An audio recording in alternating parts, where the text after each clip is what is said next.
तो कहानी की शुरुआत होती है फ्यूचर में साल 2057 से, जहां हमारा सूरज दिन प्रतिदिन अपनी रोशनी खोता जा रहा है, जिससे पूरी पृथ्वी अंधेरे में डूबती जा रही है। और अगर ऐसा ही कुछ सालों तक चलता रहा तो पृथ्वी पर बर्फ जमने के साथ इंसानों और बाकी जीवन का नामो निशान मिट जाएगा। जिस कारण साइंटिस्ट ने अपनी रिसर्च से ये पता लगाया है कि अगर सूरज पर एक न्यूक्लियर एक्सप्लोजन किया जाए तो ऐसा करने से सूरज की रोशनी पहले की तरह वापस आ सकती है। इसलिए एक एडवांस टेक्नोलॉजी की मदद से एक्सपर्ट्स की एक टीम को इकरस मिशन पर भेजा गया, लेकिन किसी अनजान कारण की वजह से उनका ये मिशन फेल हो गया, क्योंकि वो स्पेसक्राफ्ट सूरज के करीब पहुंचने से पहले ही कहीं गायब हो चुका था। अब इकरस के साथ आखिर क्या हुआ था, ये हमें आगे जानने को मिलेगा। फिलहाल अभी के लिए इस मिशन के करीब 7 साल बाद इकरस 2 मिशन की शुरुआत की जाती है, जिसमें 8 लोगों की टीम मौजूद है, जिनके नाम रॉबर्ट, कैसी, मेस, सियल, कोराजोन, कनेडा, ट्रे और हार्वे होते हैं। दरअसल इकरस 2 इतना एडवांस्ड है कि उसकी खुद की एक ग्रेविटी है, जिससे ये लोग कहीं फ्लोट नहीं करते हैं। अब इस मिशन को शुरू हुए पूरे 16 महीने का समय बीत चुका होता है और अब इनका शिप मरकरी ग्रह को पीछे छोड़ सूरज के करीब पहुंच रहा है। इसलिए इन्हें अब हद से ज्यादा गर्मी झेलनी पड़ सकती है। शायद इसीलिए इस जगह को डेड जोन कहा जाता है, जिसमें जाने के बाद शायद कोई भी वापस ना आ पाए। इसलिए सभी लोगों को अपने प्रियजनों के लिए आखिरी संदेश भेजने का मौका मिलता है, क्योंकि यहाँ से इनका अर्थ से पूरी तरह कॉन्टेक्ट टूट जाएगा। जिसके लिए सबसे पहले रॉबर्ट जाता है, लेकिन उसे ये समझ नहीं आ रहा था कि वो आखिर क्या बोले, इसलिए वो पूरा समय इसी में खराब कर देता है और उसकी वजह से कोई भी मैसेज नहीं भेज पाता है, जिस कारण मेस को उस पर गुस्सा आ जाता है और वो उससे लड़ने लगता है। ये देख सियल मेस से शिप के ऑक्सीजन रूम में कुछ देर के लिए जाने को कहता है, जहाँ जाने पर मेस को अर्थ पर होने का अनुभव होता है, जिससे उसका मूड ठीक हो जाता है और वो बाहर निकलकर रॉबर्ट से अपने बर्ताव के लिए भी माफी मांगता है और दोनों में सुलह हो जाती है। वहीं सियल को न जाने क्या भूत सवार हो जाता है कि वो लगातार सूरज को नंगी आंखों से काफी देर तक घूरता रहता है। दरअसल इस शिप का एआई सूरज की सिर्फ 2% रोशनी को ही अंदर आने देता है, लेकिन सियल उसे बढ़ाकर 3.2% पर सेट कर देता है। लेकिन लगातार ऐसा करने से उसके चेहरे की स्किन बाहर निकलने लग जाती है। इसी बीच जब इनका शिप मरकरी ग्रह से करीब होकर गुजर रहा होता है तो इन्हें इकरस 1 से कुछ सिग्नल प्राप्त होते हैं, जो कि असंभव सी बात थी, क्योंकि अगर उन्हें ये सिग्नल रिसीव हो रहे हैं तो इसका साफ मतलब है कि इकरस 1 में अब भी कोई जिंदा बचा हुआ है। जिस पर कोराजोन बोलती है कि ऐसा सिर्फ एक ही सूरत में हो सकता है, जब वो जिंदा बचा शख्स उसके ऑक्सीजन रूम में हो। इसलिए अब इनको ये डिसाइड करना था कि ये लोग अपने मिशन को अंजाम दें या फिर इकरस 1 तक जाएं। अब मैं इकरस 1 की तरफ जाने के सख्त खिलाफ था,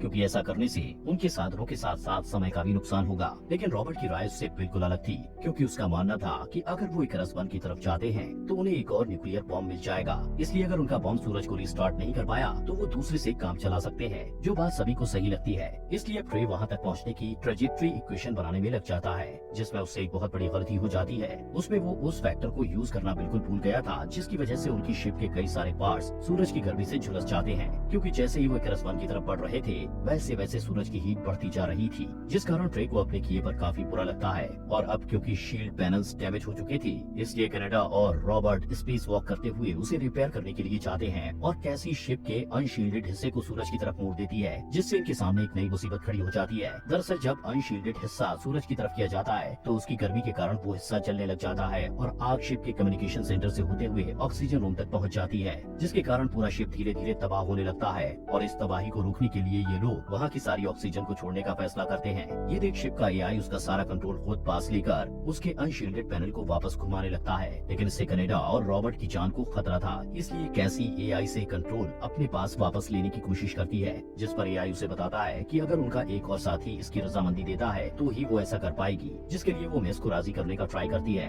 पर मेस इसके खिलाफ होता है। इसलिए वो अब शिप की इस हालत और सारी परिस्थिति के बारे में कनाडा को सब कुछ विस्तार से समझाता और बताता है, जिस पर कनाडा इस पूरी जिम्मेदारी को अपने सर पर लेते हुए वो रॉबर्ट को वहाँ से निकल जाने के लिए कहता है। फिर वो धीरे धीरे उस हिस्से को रिपेयर करने में कामयाब हो जाता है, मगर तब तक वो हिस्सा उसके साथ सूरज के सामने कर दिया जाता है, जिस कारण कनाडा सूरज की गर्मी में जलकर मारा जाता है, जिससे अभी तो इनकी जान बच जाती है, लेकिन अब इनके सामने एक नई मुसीबत खड़ी हो जाती है। दरअसल इस दौरान इन्होंने जो ऑक्सीजन बाहर निकाल दी थी, इस कारण इनके पास अब ऑक्सीजन की कमी हो गई थी, इसलिए इनको अभी इकरस 1 को ढूंढना जरूरी हो गया था। दूसरी तरफ ट्रे अपनी गलती से काफी ज्यादा परेशान था, जिस कारण उसकी मेंटल कंडीशन बिगड़ती जा रही थी, यहाँ तक कि उसने कई बार खुद को मारने की कोशिश भी की, जिस वजह से सभी ने उसे एक दवा के जरिए बेहोश कर दिया। फिर हम देखते हैं कि इन लोगों ने आखिरकार इकरस 1 को ढूंढ लिया है, इसलिए वेस, हार्वे, रॉबर्ट और सियल उसके अंदर जाते हैं, जहाँ उन्हें दिखता है कि इस शिप का ऑक्सीजन रूम एकदम सही सलामत है और साथ ही यहाँ खाने पीने की चीजों की भी कोई कमी नहीं थी। लेकिन तभी इन्हें शिप के कैप्टन फिन बेकर की एक वीडियो देखने को मिलती है, जिसे देखकर सभी काफी ज्यादा हैरान हो जाते हैं, क्योंकि उसमें कैप्टन ये कह रहा था कि वो सूरज को कभी रिस्टार्ट नहीं होने देगा, क्योंकि उसका ये मानना है ये सब भगवान की मर्जी से हो रहा है। वो पृथ्वी वासियों को उनके कर्मों की सजा देना चाहता है। अब इस वीडियो को देखने के बाद ये लोग आगे बढ़ते हैं, जहाँ इन्हें व्यूइंग रूम नजर आता है, जिस जगह से सूरज को देखा जा सकता था। वहाँ पर इन सभी को बाकी क्रू मेंबर्स की लाश मिलती है, जो कि पूरी तरह झुलसी हुई थी, जिससे सभी को समझ आ चुका था कि पक्का किसी ने यहाँ का फिल्टर ऑफ कर दिया होगा, तभी इन सभी की ये हालत हो चुकी थी। अब इसी बीच सभी को ये पता चलता है कि किसी अनजान कारण की वजह से इकरस 1 और 2 के बीच का एयरलॉक सिस्टम ब्लास्ट हो गया था, जिसके कारण ये लोग अब वापस जा नहीं सकते थे, मतलब सब बुरी तरह फंस चुके थे।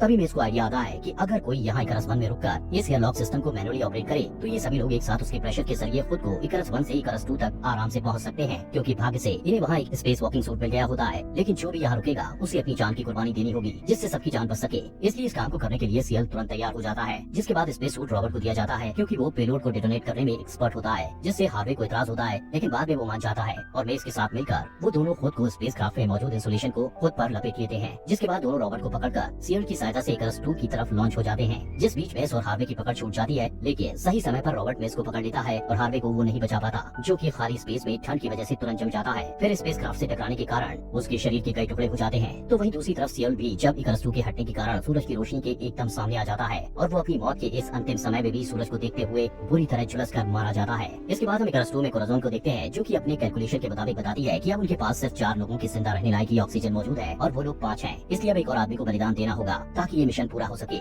जिस बात को सुनते ही मेस बोलता है कि उन्हें ट्रे को मार देना चाहिए, क्योंकि उसी की गलती की वजह से वो लोग आज इस सिचुएशन में हैं। यहाँ मेस गुस्से से बौखलाकर ट्रे को मारने के लिए जाता है, लेकिन वो वहाँ पहुंचकर देखता है कि उससे पहले ही उसने अपनी जान ले ली थी। और इस बीच शिप का एआई ने बताता है कि अभी भी यहाँ पर 5 लोग मौजूद हैं और वो 5वां शख्स असल में विंग रूम में मौजूद है। इसलिए रॉबर्ट जब वहाँ जाकर देखता है तो वहाँ उसका सामना इकरस 1 के कैप्टन फिनबेकर से होता है, जो कि चोरी छुपे इनकी शिप में होता है, जिनका पूरा शरीर पूरी तरह जला होने के साथ साथ इनका दिमाग भी खराब हो चुका था, जिस कारण वो बिना बताए ही रॉबर्ट पर जानलेवा हमला कर देता है। दरअसल इकरस 1 में काफी समय तक अकेले फंसे रहने के कारण फिनबेकर को ये विश्वास हो गया था कि सूरज असल में एक देवता है, जो कि पृथ्वीवासियों को उनके पापों की सजा दे रहा है। इसलिए वो नहीं चाहता था कि सूरज को फिर से रिस्टार्ट किया जाए। या रॉबर्ट फिनबेकर से अपनी जान बचाने के लिए भागने की कोशिश करता है, लेकिन आखिर में फिनबेकर उसे स्पेस सूट रूम में बंद कर देता है। फिर वो जाकर मेन फ्रेम कंप्यूटर सर्वर को बंद कर देते हैं ताकि इनका मिशन पूरा ना हो सके। इसके बाद वो कैसी की जान के पीछे पड़ जाता है, जिस बीच मेस अपनी जान को जोखिम में डालकर मेन फ्रेम कंप्यूटर सर्वर को फिर से चालू करने की कोशिश करता है, जहाँ कूलेंट के होने की वजह से वो बुरी तरह से ठंड के कारण तड़प रहा था। जिस दौरान उसको बंद करने के चक्कर में उसका पैर मशीन में फंस जाता है। हालांकि वो उसे दोबारा से स्टार्ट करने में सफल हो चुका था, लेकिन फंसा होने के कारण अब धीरे धीरे उसकी जान जा रही थी। यहाँ हम पहली बार मेस को अपनी जान की बिना कोई परवाह किए कुछ अच्छा करते हुए देखते हैं, मतलब कि उसके अंदर बदलाव आ रहा था। इसलिए वो किसी तरह से रॉबर्ट से संपर्क करके बोलता है कि उसे किसी तरह से आजाद होकर पेलोड को शिप से लॉन्च करना होगा। इसलिए रॉबर्ट के दिमाग को वहाँ से आजाद होने का एक खतरनाक प्लान सोचता है। वो स्पेस सूट पहन के वेल्डिंग टॉर्च की मदद से आउटर या लॉक डोर में एक होल कर देता है, जिससे काफी तेज प्रेशर क्रिएट हो जाता है। यहाँ रॉबर्ट खुद को मेटल रॉड की मदद से रोक लेता है, लेकिन प्रेशर के कारण इनर चैम्बर में एक होल हो जाता है। फिर जल्द ही वो पूरा दरवाजा ही अलग हो जाता है। जिस दौरान हम कोराज़ोन की